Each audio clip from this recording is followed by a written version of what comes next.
coming on. Cool. So I usually wait till about 5 minutes after 8, That's just great. in case. Yeah, that's great. How's everything with, so what are you doing? Well, you know what? I'll wait. It's in I'll the, gi- yeah, I I'm think going to give some you of some that time on the front end yeah, to do a little intro. sure. I've got that built into the presentation. Cool. Yeah. Now, are you available for hire? Always. Okay. I mean, to paint figures. Yeah, sure. Great. Uh, Walt uh, Taylor. At California hourly rates. Right. Right. Right. It's like Right. $7 a gallon out here. Yeah, I guess. Wow. We're not talking buck and a half anymore. Oh, maybe, yeah. Those were the days. Civil War prices at this point. It's Confederate money, but it's Yankee dollars. Right. It's all funny money to me. Welcome, Walt. Good to see you. Yay, I made it. Yeah, well, I actually had a client scheduled this time, and about half an hour ago, they called and canceled. Oh gosh, I'm sorry to hear that. Bye. Now, Walt, you're not going to Chattanooga, are you? No. No, okay. I didn't Gotcha. think I was going to make it because we just had a major storm go through and it took out the power and internet and all that. And then it came back on maybe about an hour and a half ago. Wow. You're in PA, right? No, I'm in Vermont. Oh, wow. Whoa. Okay. You're not supposed to have storms up there. Yeah. Yeah, there was a line of storms about this, apparently the size of the state that went through. Gee, yeah. Yeah, I was watching that weather because I was hoping we'd get some of that rain, but we didn't get nothing at all. You know, I saw a really cool show there. I forget the guy had called himself something like a landscape forensic something or other. And he'd go through in New England and like you see the trees when they like fall over and the roots stick up. And it happened in 18 something or other, a tornado came through and you could tell the path of it by how the trees fell over. Oh, yeah. Or you'd see a field and there's no stones because back in the day they did a lot of sheep farming there. It just the whole different way he could look and tell sort of the history of the land. It was really cool. Wow, we got Marty Vaughn on tonight. Ooh. Marty's a figure painter too. Well, you know that, right? Pressure's on. You bet, baby. You bet. You got some of the masters here tonight. Good. I'm going to do a quick text to DC. He might have fallen asleep. You know, a while back, it was a really big deal in painting war game figures Yeah. to paint metallic stuff without using metallic paint. Did you ever get into that? Yeah, wargaming was kind of where I started. Uh-huh. I was too young. All the rules kind of washed over me, but I was just interested in the figures. I'll show you some of my early days work Ooh, good. this presentation. Cool. Welcome, Marty. Hey, finally. Yeah, man. God, Okay. you got. And I almost didn't make it tonight. I'm just full of. Your voice is breaking up. That's probably one of the good sounds. What's that?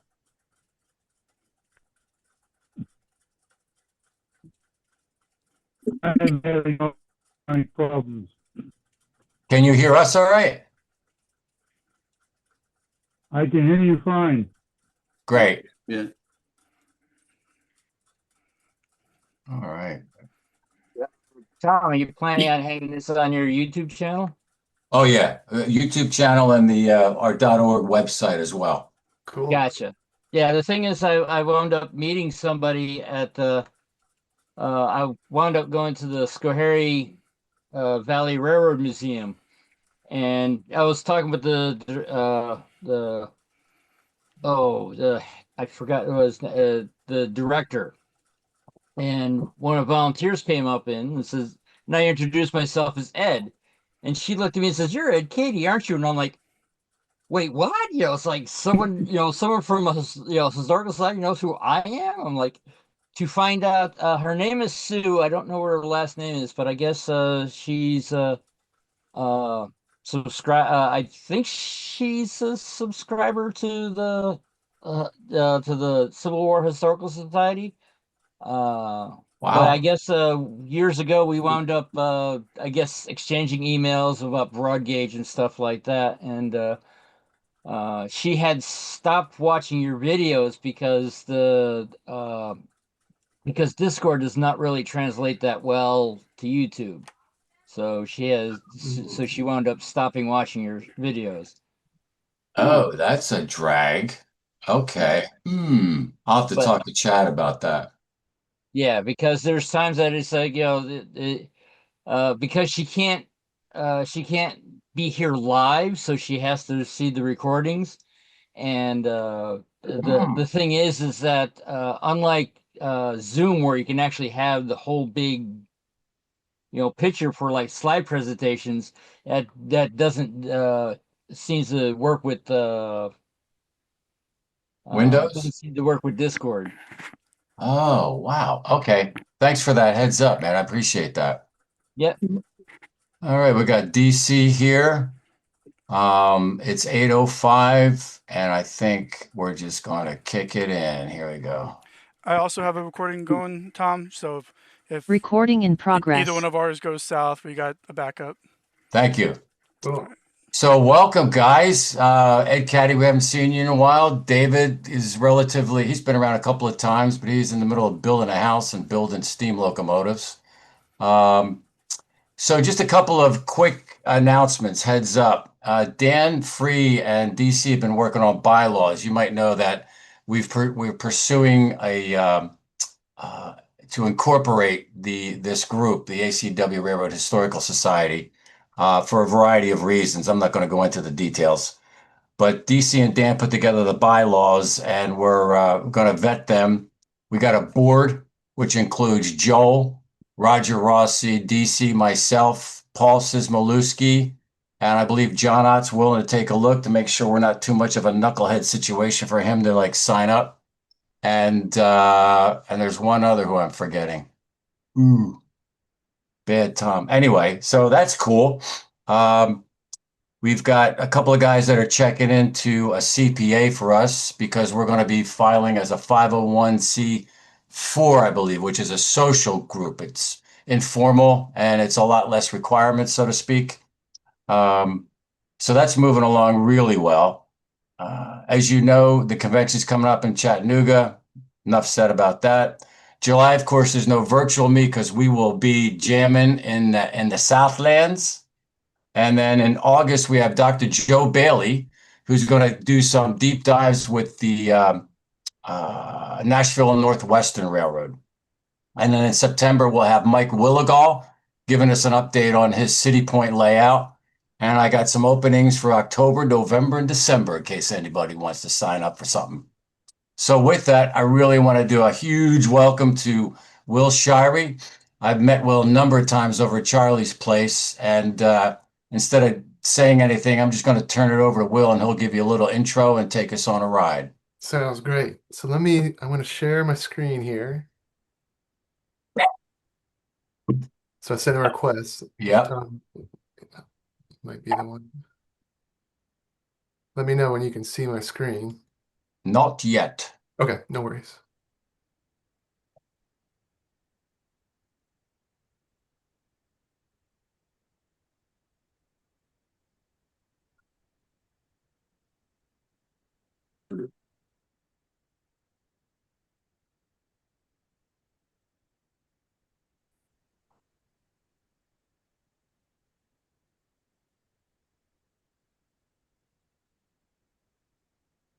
Oh, here we go. It might have been on my end. 1 second. There we go. So let me hit this and then See it. So let me know if anybody can see this first slide here. Yep. Yep, we can Yep. see it, and Great. we probably should. The rest of us should probably be on mute. Oh, you can chime in if you like. I don't mind a peanut gallery. I'm sure there's a lot of things you may want to say, so but that's up to you. It doesn't bother me. Thank you. Well, I was just going to ask if you want to just speak through this and wait till No, the end, but okay. this can be an open forum for sure. Um, So so you got your intro in this? yeah. So th this Great. is just the intro to my portfolio here. I'm Will. I am Charlie's nephew, um, for one. And for others, I am an artist and designer. I currently live in California in Topanga Canyon, which is a really cool sort of town full of artists and old hippies.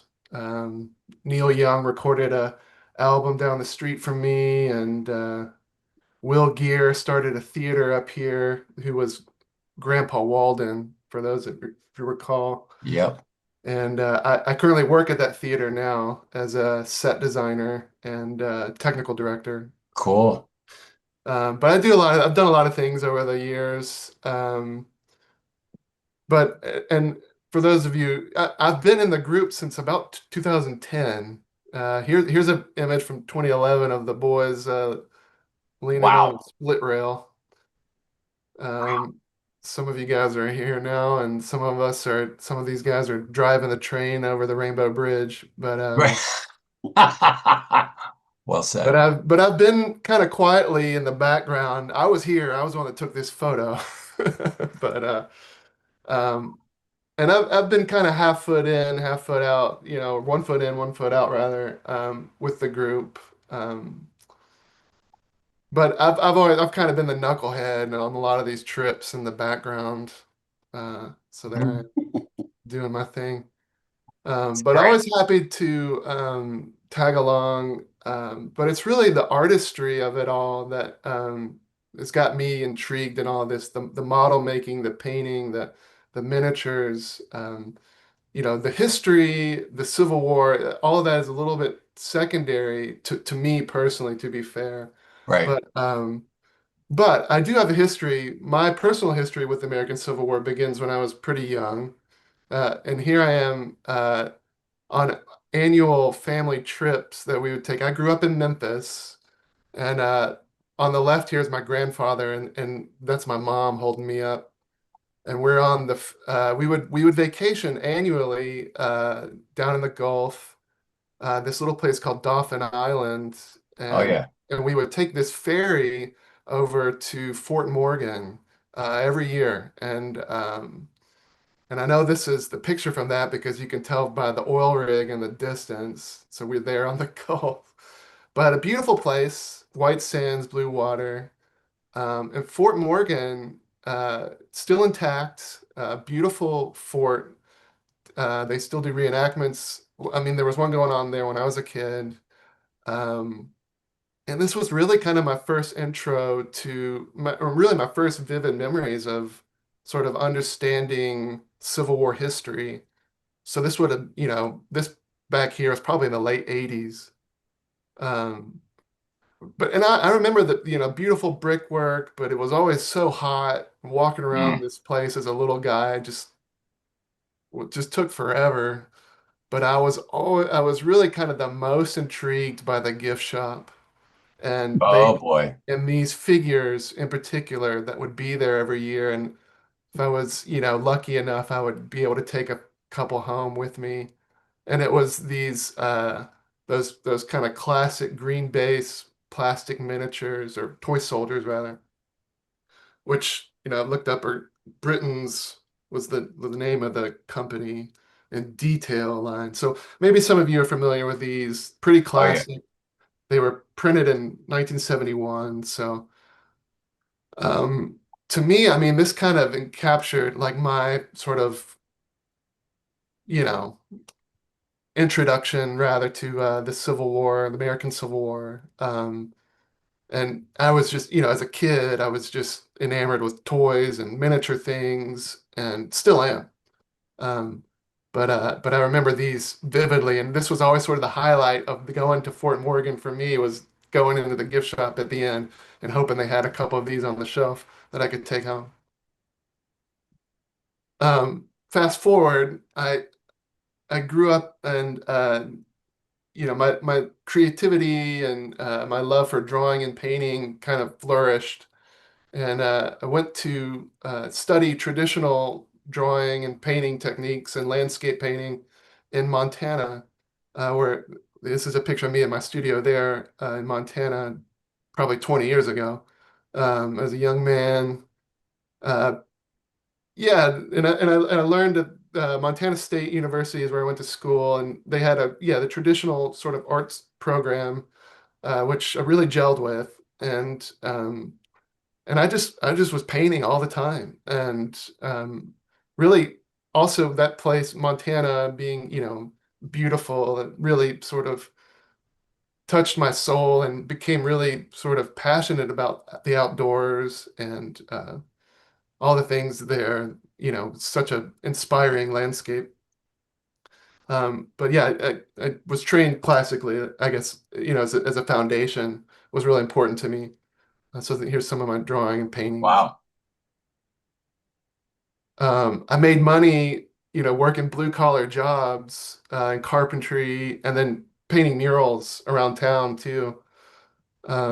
This picture on the left is actually I'm a little bit jumping in the timeline, but this was actually where I was living in Madison County in North Carolina. I worked 2 years as a carpenter's apprentice, and we restored the Madison County Courthouse, which it sort of it wasn't wartime, but I believe this was built in the 1890s. So it's kind of a cool connection to kind of work, going from Charlie's working in 1 to 48 scale to going to here working 1 to 1. Yeah, now I live in California. Still sort of, in love with outdoors. Painting for my backyard on the left here, and then on the far right here I am back in Memphis, chained to the easel. You can't see it, guys, but he's got an ankle bracelet with a chain bolted to the floor. That's right. It's cushioned for comfort, so it's not too bad. And that's a 16-foot easel. Yeah, we'll see it later. Yeah, that's cool. So that just kind of gives you a little bit of kind of where I am, where I come from, sort of in my creative journey. Nice. And as Tom mentioned in the little email that sent out to this, I did attend graduate school in California, California Institute of the Arts, or CalArts, where I came out here about a little over 10 years ago, and I've remained out here. CalArts was a wonderful experience for me. And I'd already been working on Charlie's layout, but he's always so gracious to let me kind of go live life and explore and, kind of do the things I want to do as well, and always come back. So the MNC Model Railroad is really kind of a legacy project for me. Mhm. But here at CalArts, I took all the carpentry experience and all the painting knowledge and all that, and got into designing theater and building sets. They had a wonderful shop there. Here's a show I designed that made the CalArts School Instagram. How cool is that?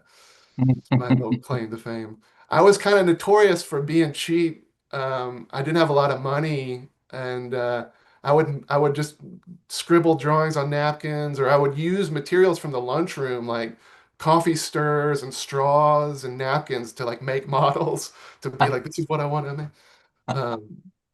But it all came together. I spent a lot of time at that school in the library in particular. They had an archives department, the nice librarian that worked in the archives, I mean, I got to know very well.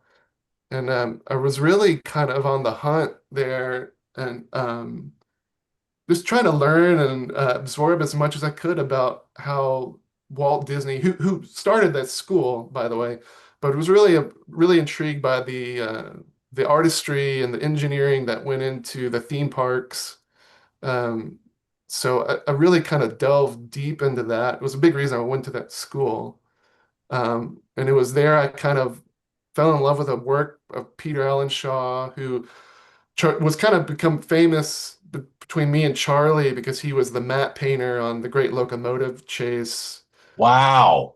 among other like great works of Disney. And I kind of got into other designers like Joe Rohde and Tony Baxter, who on the right here. He designed Great Thunder Railroad in Disneyland, which is, you know, Disneyland's model railroad essentially. Right. And I got to work there too, which was really cool. And here I am on the left behind Tony Baxter on his ride, the Great Thunder Railroad. Wow. And it was such a cool experience, not only working for him, he got a real kick out of like when I would show him photos of the model railroads that we work on. But Disney is just infused with this love of train engineering and locomotive design, and it's just all over the park if you kind of look closely enough for it, and in the history there too. This is kind of cool. I wanted to share this. This is a painting that's in Disneyland, in I think it's called Great Moments with Lincoln. It's like the Lincoln animatronic attraction, Hmm. which unfortunately doesn't get a lot of traffic. But it's one of their legacy things. They'll never, I mean, at least when I was working there, I did pitch to them to try to move something else in that area. They're like, no, this is, you can't touch, this is like sacred ground. Like they're, you know, I don't know if that's the way it is now, um, but I was kind of intrigued by this image of this sort of, and I don't know who painted this, but it has that sort of like Disney quality but depicting the American Civil War, which is pretty interesting. So kind of a cool find. Tom, is that the Gettysburg Memorial? That's Cemetery Hill there. Yeah. Yeah. Okay. Cool. But does it, I mean, like the look of the character design, I mean, it has that sort of like Disney check of approval, but it's this sort of like, you know, kind of graphic image in a way. Um, there is a little bit of an animation they made for that Lincoln attraction, which I don't have video of, but it's still kind of cool to see, you know, Walt Disney's, you know, enthusiasm for the American Civil War sort of bleed into the park. Was always kind of happy to see these little like moments when I was over there. But I continued to work beyond school in theme park and attraction design. Here's just a couple quick slides of some of like the technical drawings and concept drawings that I would make. Wow. Here's some stuff for Knott's Berry Farm. So, you know, all in good fun, right? That's it. Here's some stuff I did for Disney, which is now no longer under NDA. They didn't build this thing, so I can show it off. That was kind of the nature of this career too. It's like maybe like 1 out of 20 ideas would get made, but everything else just sort of lived in concept land, which is where I, you know, like to work. So, you know, but in all that span of time, from like Montana to North Carolina to Memphis to California, I've always had the Memphis and Charleston Railroad like as this sort of legacy project that I've kind of worked on throughout all those years. And it really is one of my like proudest artistic and creative achievements. And I think it's healthy for me to spend time away from it because whenever I go back to it, I'm just kind of like floored. And so for those of you guys that are have yet to see it, that are going to go see it this next month, you know, I'm excited and I plan on being there. So you can shake my hand or slap me, whatever Great. you want to do. Is that a mine entrance on the side of the hill below your mouth, slightly to the left? Is that No, I think it's just I like your imagination there. No, I think it's just a divot in the ground, just to kind of, okay. yeah, maybe it could be a mine in the future. But yeah, the Memphis and Charleston Railroad, Charlie's layout in Memphis, Tennessee. It's very much a club layout. You know, there've been many great minds and hands that have worked on it over the years, and continue to as well. You know, my concentration on it has been on the mural painting. There's mural that spans over, you know, most of the layout backdrop. Some of you guys have seen it. Uh, Model making and model painting. Here's Nickajack Cave before it was installed. Wow. You know what? In a sense, these are like building sets, Totally. And I right? used a lot of, I mean, this image was in particular was in my portfolio that got me into school, into Cal Arts. So Nice. it's definitely a big staple in my, you know, portfolio for sure. Very proud of it. And then another aspect I worked on was model painting. Um, so we'll kind of that's kind of where we'll get into on this presentation is miniatures and miniature painting. So miniatures on the MNC. So the Memphis and Charleston Model Railroad is an equal employment opportunist. I mean, we employ various models on the layout. You know, there's not particularly like continuity laws, as long as it's within scale. And over the years, I mean, you know, things have just developed. You know the 3D printing. You know, we've got some of these models. Can you guys see my cursor? Some of Yeah. these models on the bottom are 3D printed models. On the far right, these are from the Borax 20 Mule team, which is perfectly in scale with O-scale. So we use a lot of that. So vintage models, vintage plastic models. And then at the top, these metal models are from Sash and Sabre, which we'll get into quite a bit in the presentation. So, you know, it's like I said, equal opportunity employment on this railroad. And Charlie's even commissioned. I wish I had more photos of the and knowledge of the guy that made these, but he handmade some of these models, and I mean they're a little wonky, I suppose, like in like I don't know if wonky is the right word, but you know, disproportionate. But I love them. They have so much character, and they add so much sort of pizzazz, I think, to the layout. So if you go see the layout coming up, you know, look for these, you know, handmade miniatures. There's sort of there's quite a few in some of the key um, features on the layout, and I love them. Charlie, do you remember the guy's name? He he's watching tonight. Oh, fantastic! Yeah. I'm sorry I didn't do my homework to cite you, but hopefully I'm just in love with his work. Well, wonky was certainly a complimentary term. I would say Thank that. you. Yeah, I mean, my whole life is wonky, so just take that with the Then it is a compliment. yeah, it's a term of endearment from me, absolutely.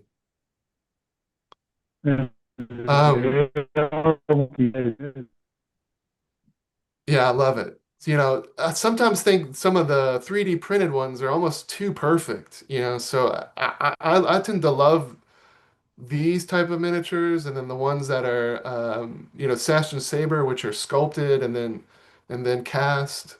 You know, when things are a little bit misproportionate, I tend to like that more than something that's 3D printed. It's just a little too perfect, if that makes sense. And we'll get into all this in a little We, bit. we've got 2 or 3 areas that are almost pure Marty Vaughn. And Oh, Marty Vaughn, there he yeah, is. they're He's the fabulous. man. So yeah, Marty Vaughn. This is one of. Look at that guy. Look at that cigar. It's incredible. Um, I'm not sure. Charlie commissioned another artist painted these miniatures, and I'm not sure where they're from. He did put them on these big washer bases, which was a choice, but you know they're very cool too. We've got a lot of those guys scattered around. Some of them are barefoot. I don't think I have any barefoot in here, but that's one thing I like about these models. Is some of the Confederates are running into battle barefoot.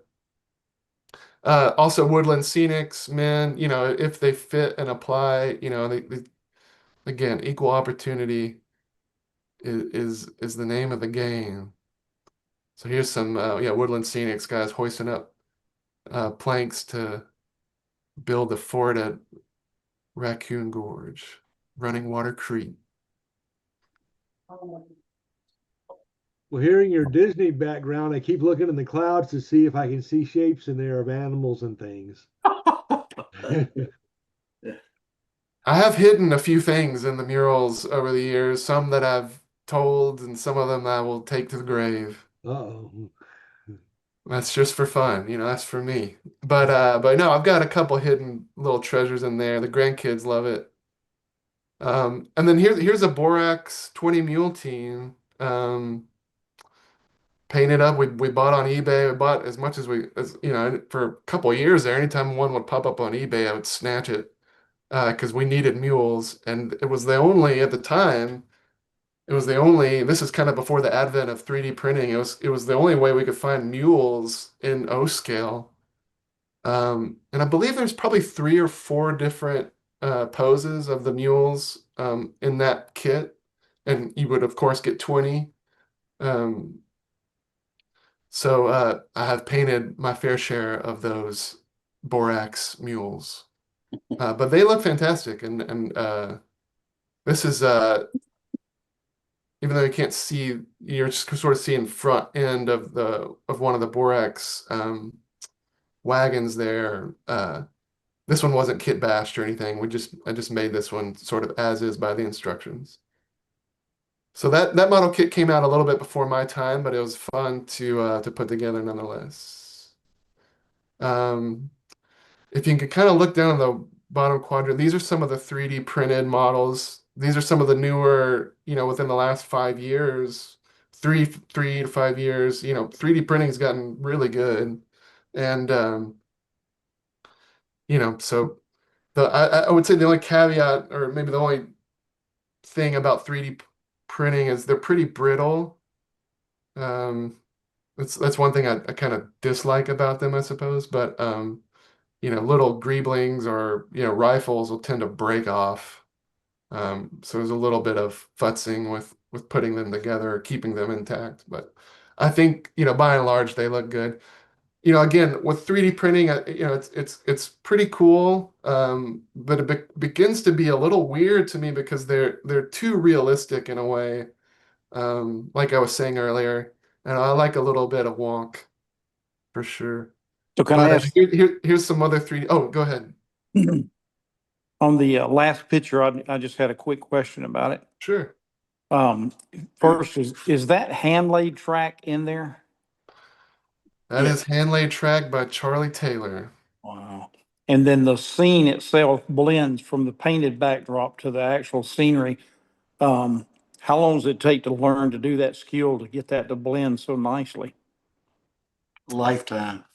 Oh, You're looking at it. so I'm out of time. Like I said, I mean, I've been painting for a long time. The detail, I mean, you know, it just takes practice. I suppose, and I appreciate that. I'll take that as a compliment. I mean, you know, back here, I've got these men are painted into the mural, as are these. And yeah, and we wanted some of those illusion kind of moments with this layout, which, you know, actually it's most of the layout really. Most of the mural has stuff that kind of comes up one-to-one with the model. You'll see scenes of physical models pointed towards the mural because they're talking to someone in the mural, or a horse on a trail, or I think there's even a train track that goes off into the two-dimensional mural. But that's where the fun is, you know, the sort of, yeah, I don't know, maybe I'm a bit insane, sure, but you know, I find that that meticulous work kind of, it pays off in the long run. That's beautiful. Thank you so much. Quick question. But you know, it comes to life. A lot of this stuff comes to life with what's on the table as well. They kind of dictate each other as far as like color goes. You got a quick question, somebody said, I think, Will. Go ahead. Yeah, do you color match the pigments in the for the mural with the foreground stuff? Yeah, absolutely. As best as I can. A lot of it's a lot of the same paint, particularly if it's like right up on there. Yes, that's kind of the blending part of it. Yeah, comes into play, Well, sure. this is Marty Vaughn. I wanted to compliment you because the first time I saw Charlie's layout, I've always been interested in figures, so I'm taking pictures of the scene of men unloading a wagon. And it wasn't until I got back to my hotel room and was looking at it later that I realized two of the figures were three-dimensional and the other three were painted on the backdrop. And I didn't notice that when I was actually taking the photograph. Oh wow, thank you. Yeah, yeah. I don't want to reveal all the cards on the layout. I know that scene you're talking about. So for any of you guys that are gonna see it for the first time coming up, there's some things you'll enjoy that aren't in this presentation. But thank you very much. Here's some other 3D printed miniatures that have come out recently. I forgot where Charlie picked these up online. Spira or Spira, okay. Yeah. And this is the cool coffee maker. We have this, I believe it's in Stevenson encampment. Adds a lot of life to the scene. I mean, and 10 years ago, you wouldn't even think you'd get a Union soldier sipping a cup of coffee.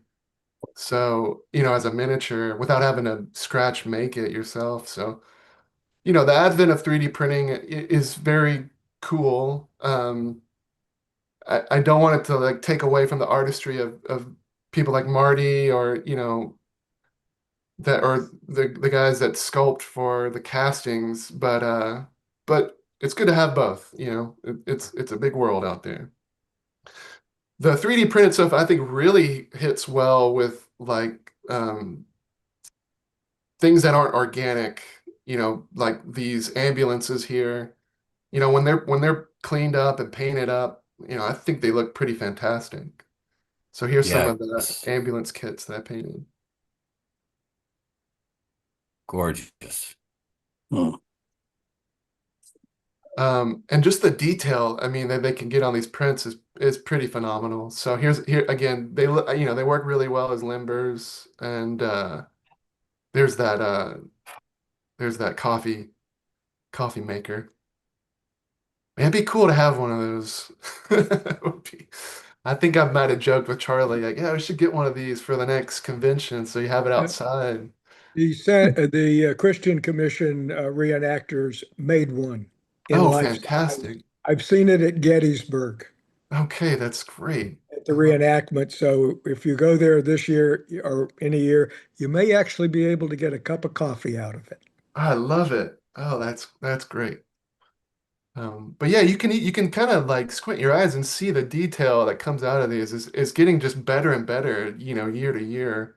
I think this barrel is actually a Borax Mule Team barrel, but everything else is, 3D printed. And then Sash and Saber. So Sash and Saber is kind of where a lot of the miniatures that I paint are from Sash and Saber, which I'll show you kind of where we source those. They're pewter miniatures, and they're all over the layout now, which gosh, I mean, I really think the miniatures really make the scene. As I'll get into later, the painting the miniatures was the first thing Charlie and I collaborated on, and I'll tell that story in a minute. And it's all I really wanted to do on this layout the most was to like paint the miniatures. I painted, maybe a dozen for him, and he said, "Great." Then I moved on. The next 10 years was painting murals and landscape. But then now, recently, this year, I've been painting miniatures again. So it's patience paid off. And now I'm painting miniatures So again. those are Confederate Zouaves. Yeah, setting up a little ambush here and Charlie's grandson likes to set these up, but I think, there's a bit of historical value going on. He knows what he's doing too. Oh, back here is a bear. I didn't paint this, but when his grandkids were younger and they come over quite often, I would move this bear around the layout, and they would get so excited looking for this bear. So I don't know if he's coming out. So this is a cave he's coming out of here. Sometimes he'd be on the train. Sometimes he'd be taking a sip of water down at the river or something. But so much fun, so much fun. I mean, that little kid in me that was after those Britons, toy soldiers at Fort Morgan, it's a true return to form, and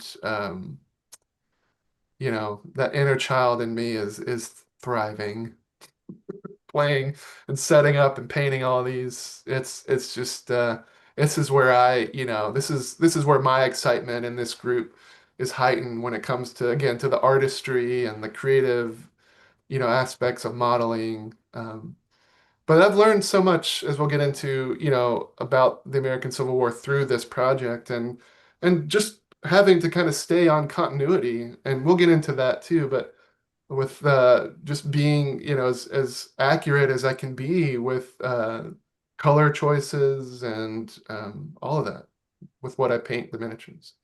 So here's a couple more photos from the layout. These are Sash and Saber cavalry.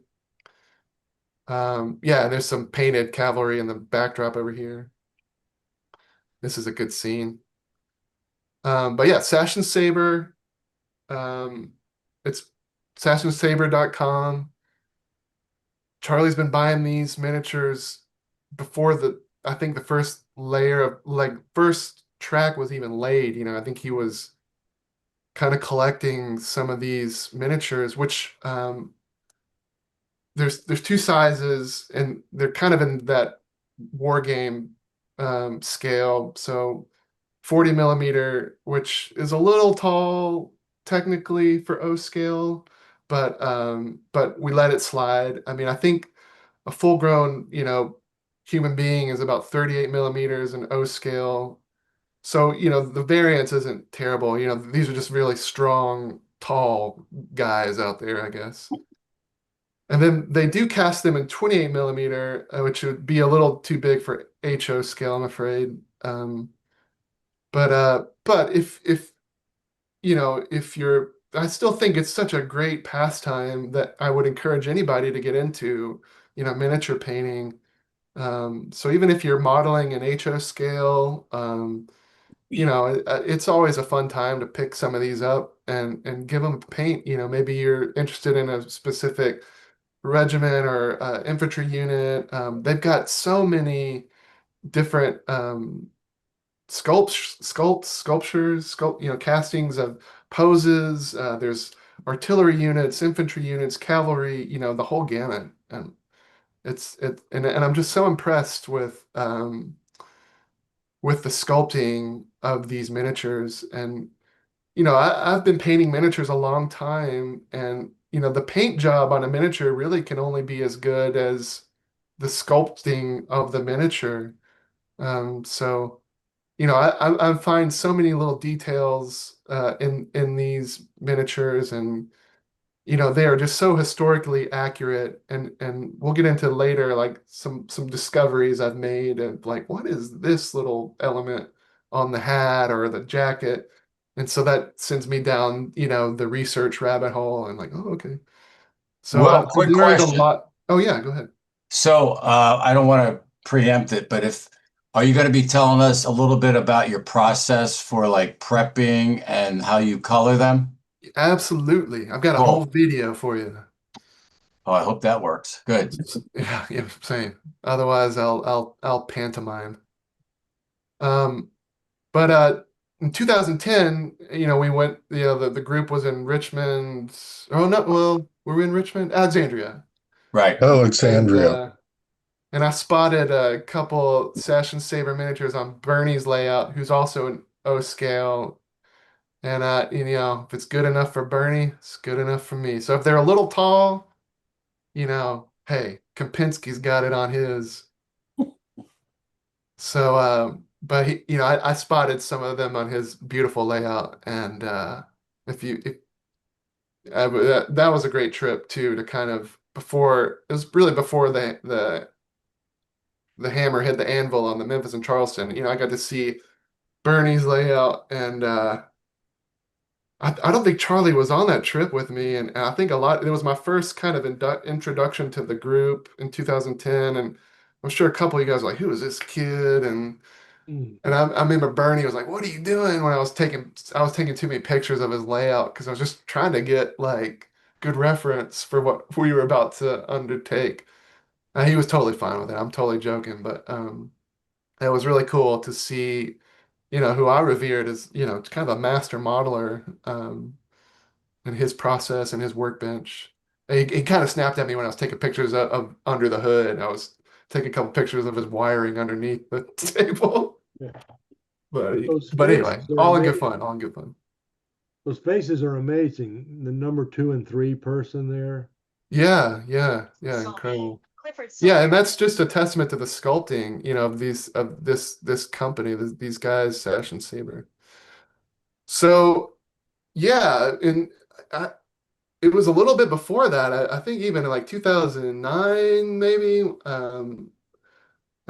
maybe 2008, when Charlie was kind of really gearing up to make a play on building this layout, and these were sort of pre-development, early development days, and like I said, he had sort of started to source some of these miniatures, and he sent an artillery crew out to me. I was living in Montana, and I started painting them for him, and I think the first thing I did was an artillery unit, a Union artillery unit, and Session Saber also makes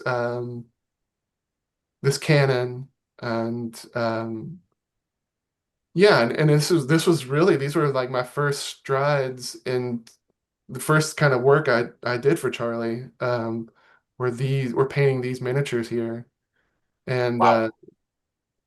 and so and I can even see like I can still see my hand in these, but I think my painting style has changed over the years, which we'll get into, but I'm still, impressed with these. Again, the sculpting of these are just incredible. I mean, these guys have teeth, and individual buttons, and there's laces on the shoes, and these guys are only like 1.5 inches tall.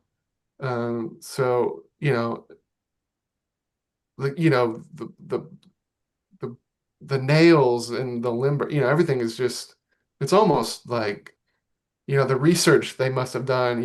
I trust that they really dove into, their stuff when they were making these things initially. Here's a couple other of those early days miniatures that I painted. I mean, yeah, some of these guys even have glasses.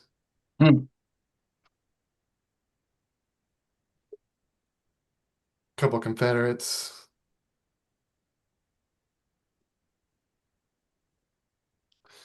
Cool poses. Yeah, so here's both that 40 millimeters on the 3 on the left here, and then these are those 28 millimeter, which we kind of experimented at one point, I think, doing a forced perspective scene.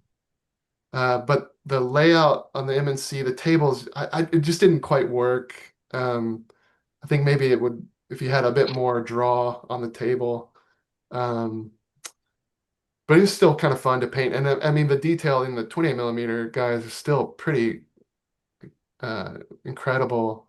And I think we commissioned a couple of these guys, maybe without the beards, to be, powder monkeys, little, younger guys employed by the Army. So I think a couple of these guys have made it onto the layout.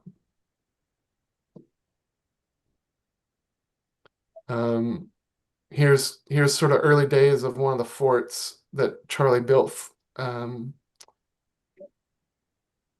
And yep, and he had while he was building that fort, I was painting more artillery units. So good stuff here. Here's the fort Great. finished, now under Union occupation. Wow. Very cool. So yeah, Sash and Saber miniatures. A couple of these cannons are not Sash and Saber, but some of them are. But as far as I can tell, all the miniatures are Sash and Saber. So even though it's a little tall, it still works on the layout. And I think they just look great. Fantastic. Very good perspective too. I mean, with the figures in the middle ground there, and then you got the hills in the background. Yeah, Nice it's a perspective. fun scene. That's probably only like 2.5, 2 feet or something. Right. Yeah, it's kind of a short draw, but that's where you're able to get that illusion with the mural painting, and that'll be a whole other presentation. The mural, which I'll be happy to do later on. Oh, here's kind of another angle on that fort coming around the corner there. Troops on the move. So at the top of the year, I had about 100 or so miniatures from Sash and Saber to paint to kind of gear up for next month and to populate the layout, which again was always kind of what I've been looking forward to in a lot of ways the most on this project, on this layout was painting the miniatures. It just really is, does something to me. I can slow down time. It's a great way to for me to, spend my time. I've always enjoyed painting miniatures. Again, it goes back to that little boy after those toy soldiers into Fort Morgan. Okay, so process. I was gonna do kind of some slides in step. Maybe I should have done that, but I did make a video for Charlie a couple years back because I'm not the only one that paints these miniatures. His oldest grandson was getting into it, and Charlie himself was painting quite a few miniatures, and he kind of wanted to see, step by step. So I'm going to see if I can exit out of here and show you that video, which is right here. And I'm going to enlarge. So we're going to see if this works. Well, howdy there, Mr. Bracken. Oh, for context, Mr. Bracken is Charlie. That's just a reference from the Great Locomotive Chase, from a scene of Mr. Bracken was the Oh yeah. conductor, and Henry is the little boy that's kind of frying bacon on the glory hole, or whatever that thing is, that cast iron door where you'd open to the glory. Firebox. Yeah. So I'm Henry, he's Mr. Bracken. Well, howdy there, Mr. Bracken. Today we're going to look at painting some miniatures. Some Confederate soldiers of the artillery sort. We're going to take you step by step from assembly, base coating, all the way to finish details. So let's go ahead and start with step one. The Sash and Saber miniatures, they come in pieces and that you'll need to clean and assemble. Use a little bit of super glue there to put them together. And the next step is putting in the texture on the bases. I'm just using a simple mixture of PVA glue, or Elmer's glue works fine. Give that Elmer's glue a quick brush on the base, and then use a little sand from the garden to add a little texture to the base. When that step's done, I just add a couple of drops of scenic cement for reassurance. That's going to help hold that stuff down. I wait overnight before I spray prime the miniatures. I'm using Scar White here, Citadel brand. Give it a nice coat. And then we're on to the next step, which is base coating. Here I'll show you what colors and paints I'm using. I'm using a variation of brands. The model color Vallejo paints. And I'm kind of referencing the artillery uniforms of the Confederate soldiers which are kind of varying colors of blue, grays, and even tan. So you can see here, I'm kind of picked some colors that fit that color scheme. And then this is just kind of painting the uniforms, the jackets, pants, the hats. Just get a nice kind of even coat on that part of the miniature, as you can see here.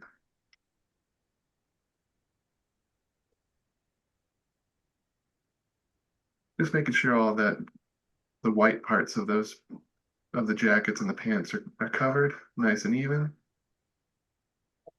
And now it's on to washes. I'll use a little bit of skin wash on the flesh parts, the hands, the faces.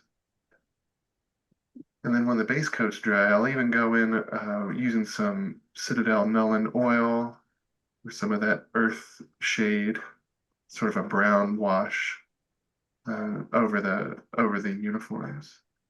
Wow. I'm using a little bit of the contrast brown here to take care of the leather parts, like this satchel, sometimes the hat. Just kind of give it a nice coat. And we're just trying at this point making sure all the white that's coming through from the primer has been covered.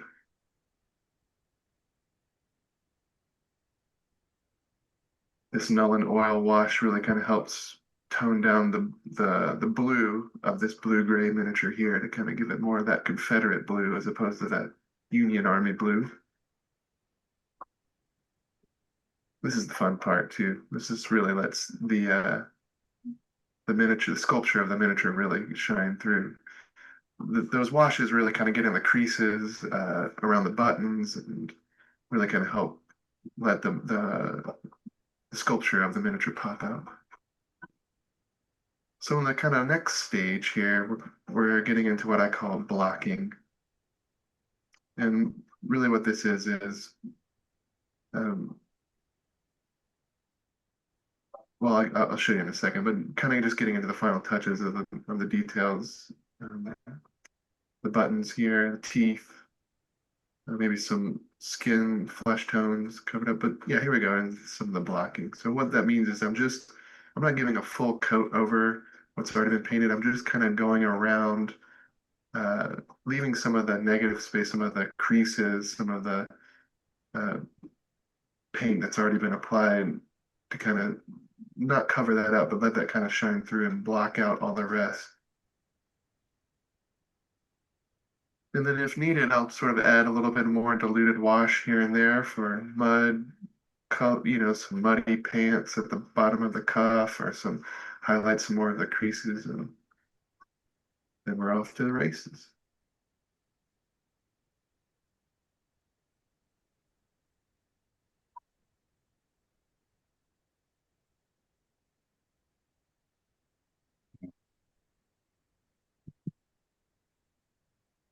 It's a beautiful thing. There he is. I know that was a little fast in areas. My editing might be a little, I kind of sped up some of that there. Happy to go back through this if anybody has any questions. One question I have is, what's the name of the wash that you used? Yeah, I'll show you. So I've been pretty loyal to this brand of paint called Citadel for a long time. Citadel. They make like a war game called Warhammer. Oh yeah.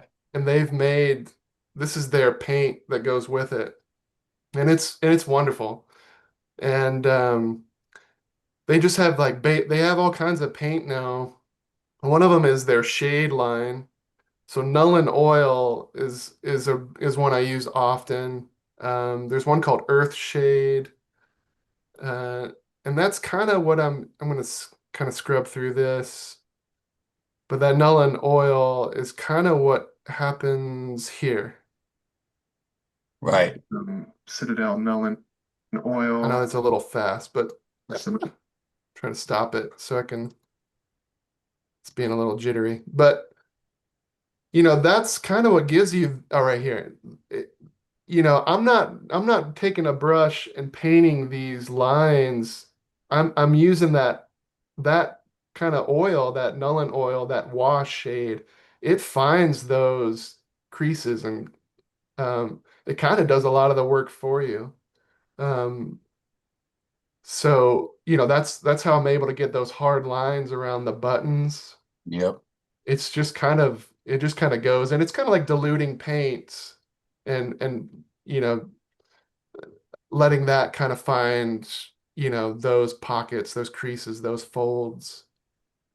And the Wash. hands to those fingers, is that a different wash or did that same wash do the fingers? The wash, I'm using different washes for the skin. There's a skin wash that it kind of goes on, and on these particular ones, it goes on kind of dark, kind of almost looks like they're sunburned. But Hmm. but when you go from this step, so like this step right here has just skin wash, and that's what gets in those fingers there. When you say skin wash, is this paint that you've diluted? Oh no, it's just called Flesh Wash, I believe, from Citadel. Got it. Um, Vallejo, they also have like shades and washes too. Vallejo Army Painter Hmm. is another brand that we use. They all have kind of their own sort of shades and washes. I'm using kind of a mixed bag, but the process of putting like the skin tone on is it's a white face from the primer, and then when I put that flesh wash on, it turns out to look like this. I like using white primer because it allows that light to shine through the paint you apply onto it, especially if you're using diluted washes or not just using opaque paint. But Mhm. so that's how I'm able to still see sort of some of that shine, that's kind of happening. Um, and then from this step, I'll just take flesh colored paint, mix that up. Um, I typically don't go straight from the bottle. This kind of a weird thing that happened to me in school somewhere where I had a teacher that didn't like pigment straight from the bottle. There's always kind of a mixture. So I don't know if this is, one to one, like some skin color from a bottle. It's probably a mixture of a couple different ones. Um, all that to be said, that doesn't matter. But I'm just painting kind of like highlights almost, not dry brushing, but in a sense that blocking technique, which is a weird term. I just don't like the term wet brush for whatever reason, but um, it really just feels like I'm leaving like these lines in the face here that you can see that's from here, like these divots. I'm just trying not to let paint go into those places. And if it does, no big deal. You can just add more wash. There's no, I don't know. I don't think there's any rules with painting. There's technique, but if you mess up, it's just another couple layers to fix it. So no big deal. What looks really good is there's a dullness, so it looks almost like fabric. Is that just the paint? This And is just the base coat on this one, and then I've applied some of that wash onto this one. got it.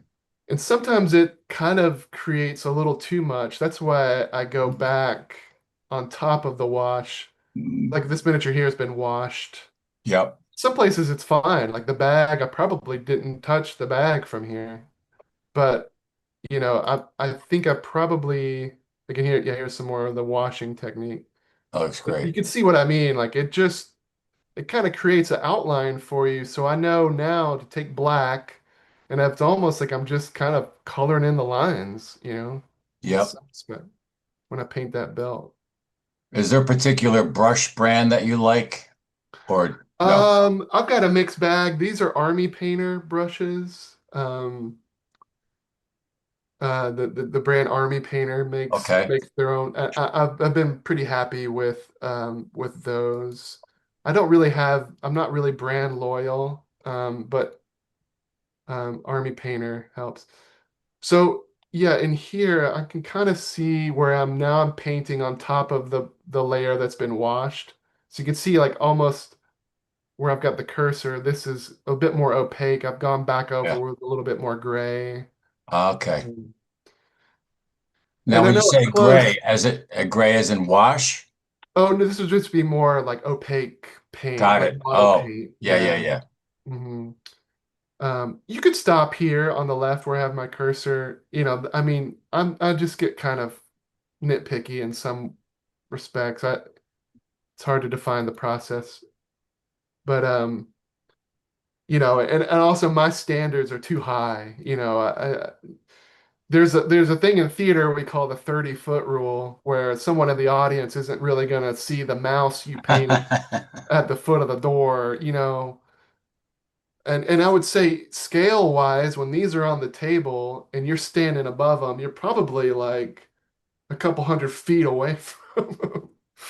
So in scale. So, maybe not that much, but you don't have to, you know, necessarily paint every button, right? But when you take photos and when you get Yeah, those great shots to send yep. off to Model Railroad or whatever, it helps to kind Uh, of, and also it's fun. It's fun. For me, I love the little details.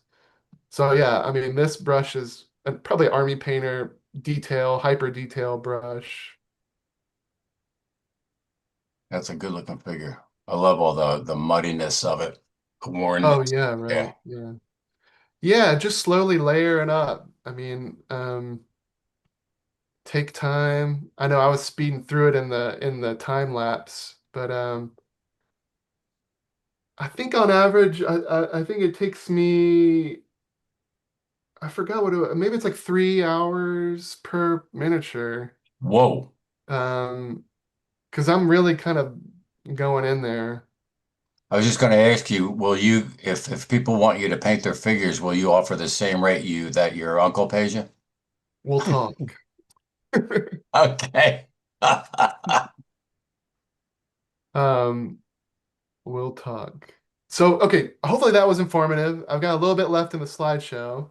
Go. All right. Let me go to here we are. All right. So yeah, referencing. So whenever I paint, I mean, as any good painter, we got to have reference, and any guys that are modeling railroads, research and references is just paramount. That's really step one, really. It's just making sure I've got the right art direction needed to move forward with choosing colors um, and as we all know, the Civil War was wonderfully photographed, but in black and white, and but there's still ways to find good references for color. Here's my list in ascending order as far as what I like.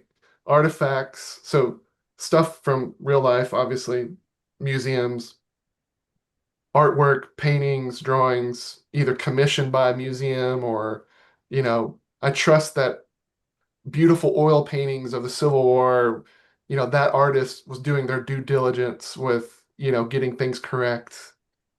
Same with illustrations. Film and television, same thing, there's a lot of great color films of the American Civil War, which I'm sure we all have our own favorites.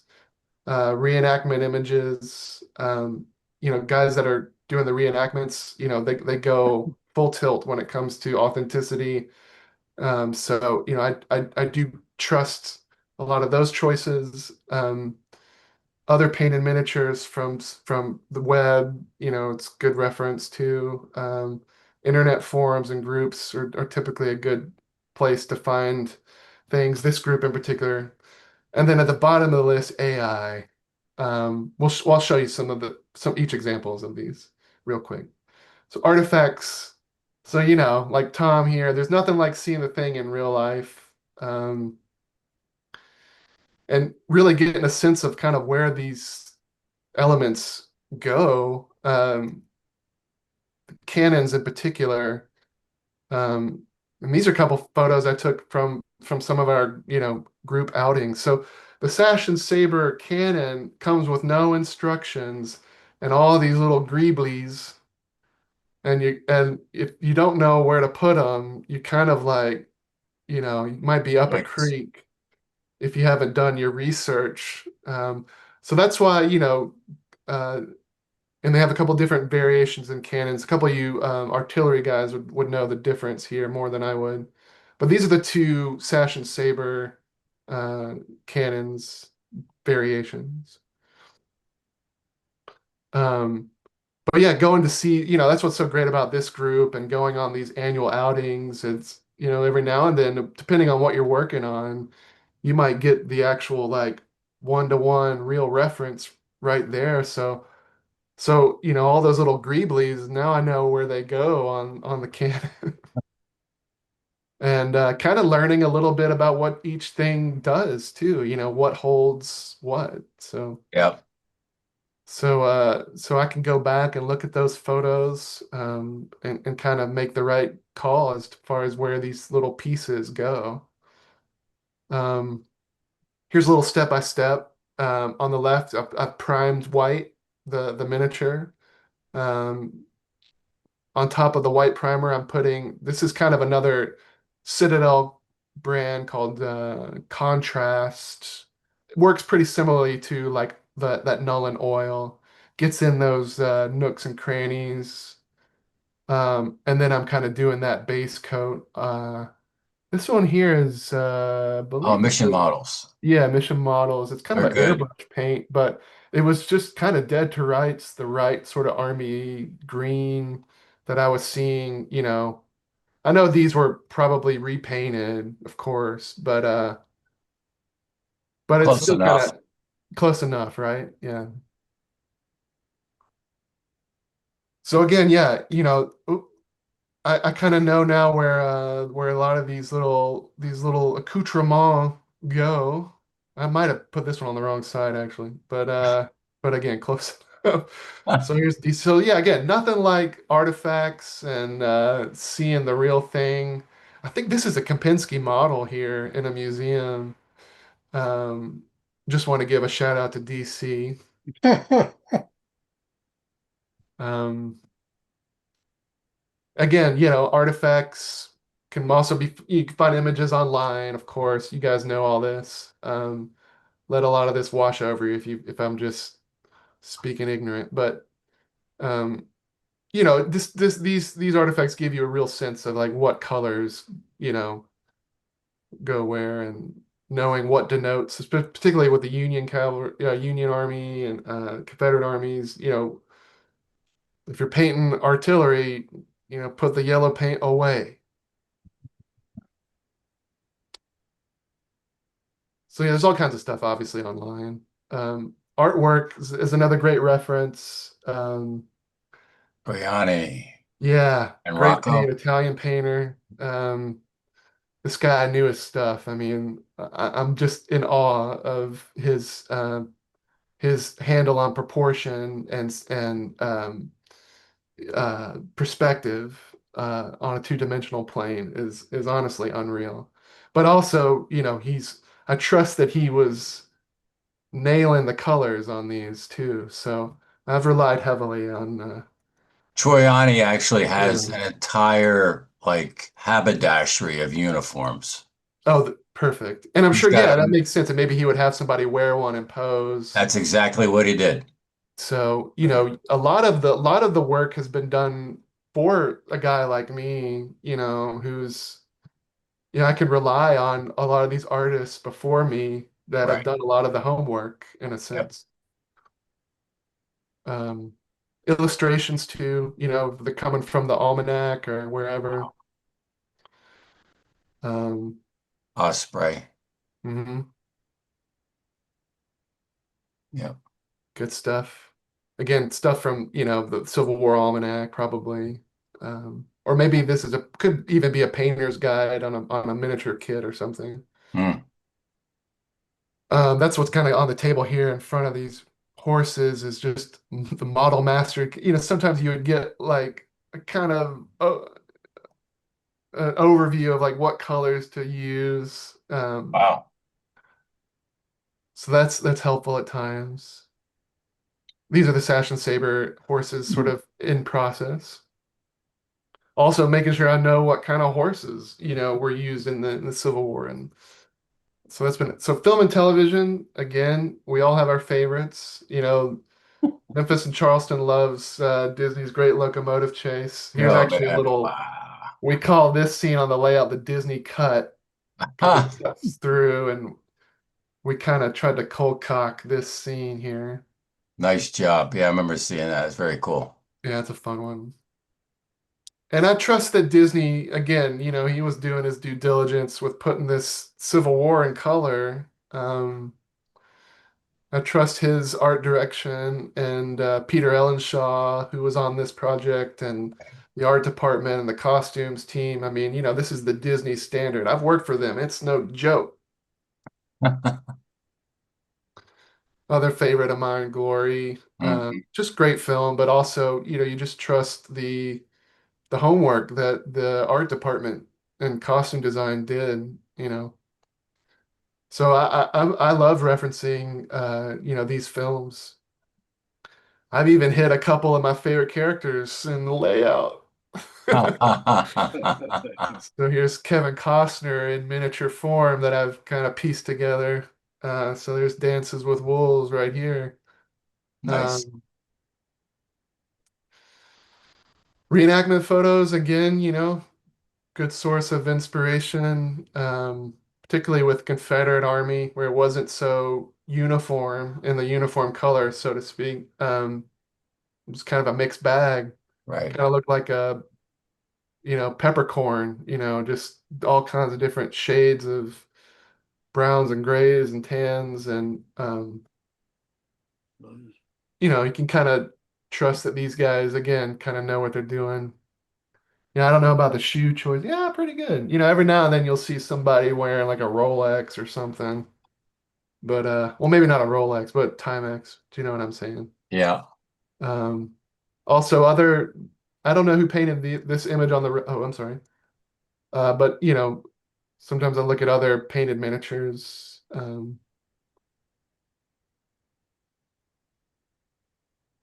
Especially when it comes down to the little details.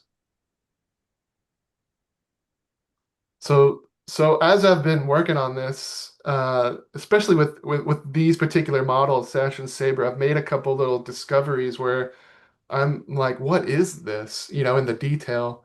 And one of them I noticed were these little stars that were on the hats on a few of these miniatures. And as I didn't even really see it until I did that wash step, and I'd see these little stars, and it kind of got me down that rabbit hole of like, okay, what's going on here? And I'm sure you guys probably know some of this stuff already, but if you don't, I'll let you know best I can what I found. Texas. Yeah. Yeah. Yeah, so this was from a Facebook group.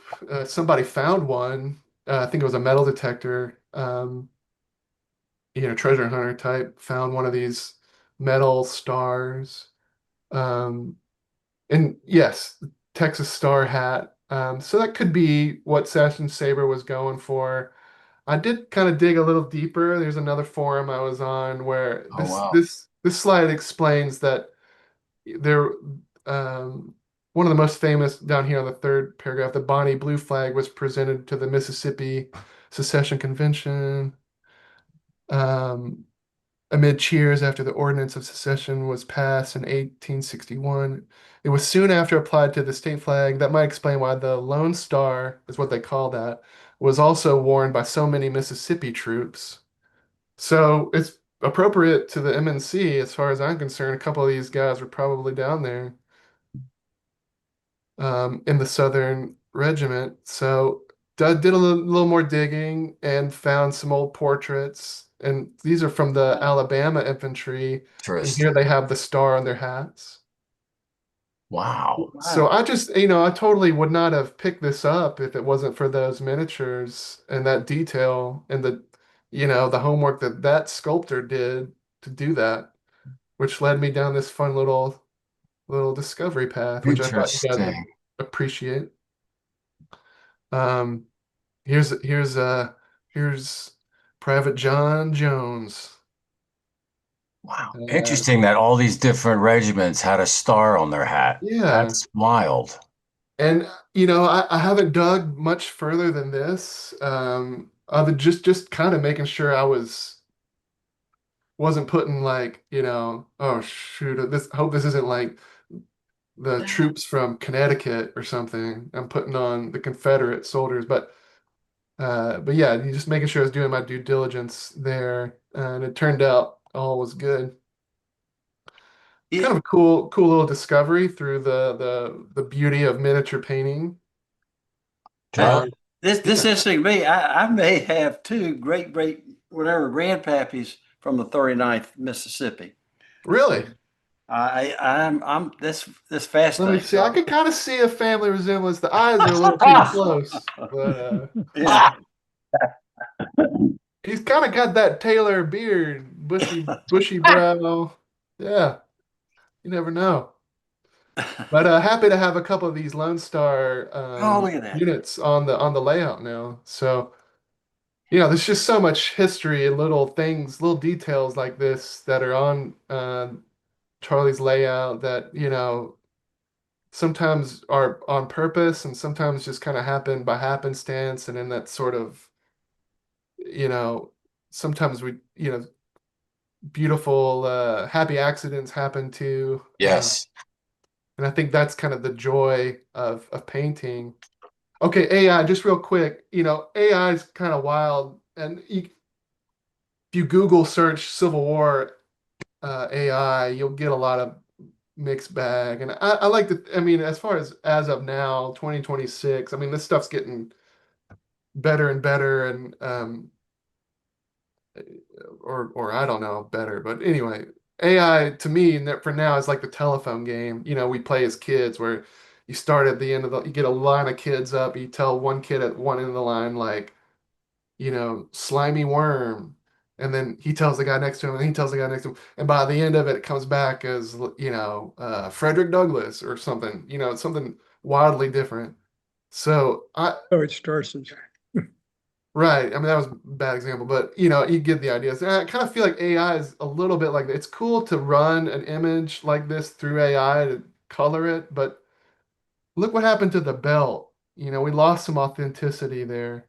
Now he's Yeah. got a band of buttons on the sleeve, and it's It's not again. accurate. I It's would not just say accurate. tread lightly with Yeah. AI now. Um, that's all I have to say. But I do think some of it's cool.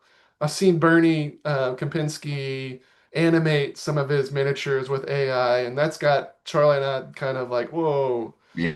that's kind of blowing our minds a little bit of like seeing, um, it's cool to see the locomotives move and animate the layout, but maybe we could take a still photo of our troops coming in over here, and seeing them actually like animate would be mind blowing. So, for those reasons, I'm all for it. But when it comes to visual references, like I said, tread lightly, but it's cool. The Is last little that segment of my presentation here is just painting styles. I put it in quotation because I don't know what style is. I mean, clearly, but I think that just comes with practice and patience. And when you look at some of miniatures online, which I tend to do sometimes, but my mind kind of melts a little bit when I look at something like this, which is probably for competition or maybe or who knows, but it's just almost like hyper real, especially with Sash and Saber too. You could paint those things as, if you've got the time and the patience and the eyesight to do it, you can go as hyper real as you want. And that's a style for sure. It's kind of like looking at a Chuck Close painting on the left here in a museum. I mean, I mean, this guy could paint hyper realistically. Um, but another artist I admire, Mike Mignola, who's a graphic artist. When I look at these two images side by side, I'm still seeing a bearded guy, like my brain still registers a portrait of a bearded man. Now, one obviously is painstakingly, painted with precision and detail, and the other one is a bit more stylized. And I have noticed this in miniature painting as well. So on the left here is this is an old image of an old miniature, and it kind of has that graphic style, like I was referencing it, like the way that Mike kind of does these hard lines. He's not drawing the eye out. He's kind of concentrating on the shadow. And it's kind of what's happening here, right? And I'm not seeing like hyper detail in the cloth, but I'm seeing more of a graphic approach to a three-dimensional object. And that kind of like I love this almost a little bit more than I love this. And that's just my particular taste. So I've tried to kind of incorporate this style, over the years into my painting. So I've painted this one on the right, kind of in that sort of more graphic style. So just something to think about. I don't think there's any right or wrong way. Again, like I said earlier, there's no rules. As long as you're having fun, that's the only rule. Right. It's just preference. Yep. And I think something like this looks great, particularly against something that's like a lot of our buildings are kind of hyper real. The locomotives are just hyper real. So having a little bit of imbalance, and that's why I think Marty's miniatures are great too. I don't know, you need that element. Otherwise, I don't know. Like I can look at this image a lot more longer than I could look at this one. Honestly, I can get kind of bored, and that might be me being weird, but just something about this just screams like a human painted this, and I like that. So just have fun with it. That's all I really have, I think, at this point. It's all about fun when it comes to these things. Ultimately, with painting. And that's it. That's all I got for today. Well done, Will. Thank Wow. you. I'm sure I missed quite a bit, but like I said, I'm planning on being there at the Memphis and Charleston Model Railroad in August 2nd. August, yeah, early August, and or happy to third, take- I think it is. Yeah, and Monday. I'm happy to take any kind of questions if anybody has anything now, or if you forget, don't worry. You'll see me in August, hopefully. So. Looking forward to seeing you again. Great job. Yeah, Thank you. Thank you great so job, much. Will. Thank you. Yeah, thank you for taking the time to put that together. That was, it's always great to see anybody's techniques and how they do any of the modeling, Totally. Yeah, and at the very least for me, it's motivational. It gets me going, keeps the juices flowing and the boiler good. hot. Totally. Yeah, absolutely.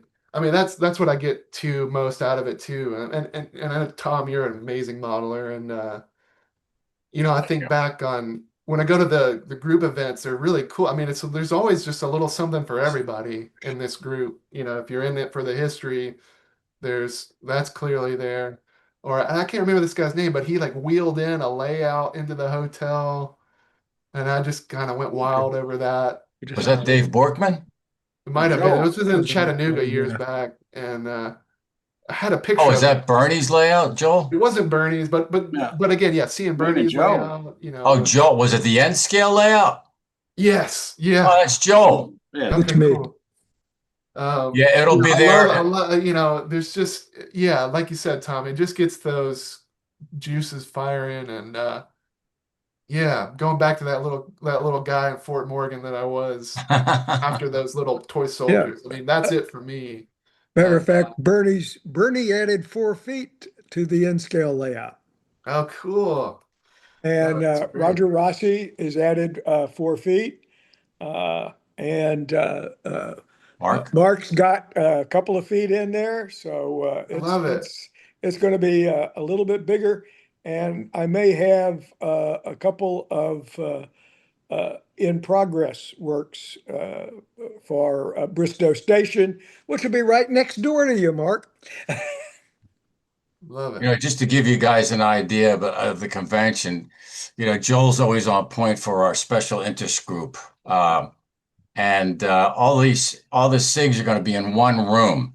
And I remember when we first talked to some of the guys that are coordinating this convention, through an email, we got such a reception of enthusiasm that we were coming. Okay, where they knew about us and they were hoping we'd come. So this is just me making this up, but I think they're so happy that we're there. They're putting our SIG right in the middle of this entire room with all these other SIGs. So it's like we got center stage to some degree. And I think, you know, it's going to be fantastic. And yeah, I'm just so jazzed about going to this thing. Cool clinics. Yeah. Yeah. Great. Any other comments or questions, gentlemen? For me, I mean, this is just my thought process, but the last picture that you had with the water tank, Oh yeah. I mean, just my opinion, it should have 3 women swimming in it. Petticoat Junction. I think we have Yeah, but the soap got something ruins like- the water then, and it messes up the boilers. Right. Right. Actually, I was looking at the two figures, and the Right. one on the right looked Let me pull to it back me up. just like one of the figures from Brian Cameron's movie. Yeah. Oh yeah, So I it- should have. Thank you, DC. I should have mentioned Camera as a big inspo to me, and rest in peace. That guy on the right looks like one of the characters from his movie. Yeah. Great job. Yeah. That's a blunder on my part for not including a slide or two about Brian. He's been a big inspiration in our process and in my creative process in this project. And the other great locomotive chase, if you haven't seen it, track it down. AI could never hold a candle to what this man did as far as animating, figures and paper puppets. I mean, incredible. Well, Will, once again, thank you so much, man. This was Of great. course. And maybe at a future meet, we'd have you come in and show us how you do murals. Be happy to. I think I could do another presentation on murals and maybe even another one on like the landscape stuff. Or maybe they could do both because they kind of merge together. But Okay. I'd be Yeah, I happy to mean, put that together at some point. Yeah. we could do maybe October, November, December, sometime in the fall, winter, if you're okay with that. Pencil me in. I'll be happy. Excellent. Cool. Yeah, because the mural work is all, I'm pretty sure it's all finished. Is it finished, Charlie? Oh, it's pretty close. It's Pretty real close. Yeah. Pretty close, he says. Well, I mean, close works. I feel like we've said close. What is close only works with hand grenades and model No. railroads. No, you never say never. right. And as a skier, you never say this is the last run. So this way I can have Will chained to the table a little longer. That's true. I mean, there have always been whispers of another peninsula, Ooh, Nashville. Nashville, and how that would kind of need some work. Right. So I'm available. Like I said, it's a legacy project. I've worked on many projects, but this one is the one I continue to come back to, and that is such a privilege for me as an artist to have kind of like a Sistine Chapel in a sense of like this thing that I'd be just continue to get to work on over the years, and I'm in no way on any level near Michelangelo, but I'm just as a reference. But Well, I'm sure if anybody wants to employ you with some figures, they got you guys, his email address is on the link. And I will share this whole presentation. I know it's being videoed, but I'll share the link to it so you can go through it slide by slide if you want to on the Discord. I know for start, but I can put it anywhere. It's just on my Google Drive. So Great. I can talk to you, Tom, about that, Yep. backstage, and we can, I can let Coordinate that, it. and yeah, my contact info is on all of that as well. Great. Well, thank you, gentlemen. We will see you in August and some of you in Chattanooga. All the best, guys. Good night. Good night, all. Bye. Recording everyone. stopped. All right. I'm gonna go down and get some food. I was thinking with AI, it's we sort of like computer graphics in how movies were, where when they first were coming out, they weren't the greatest and all that, but now these days computer graphics, you can have a hard time seeing what's real or not. True. True. All right, guys. See ya.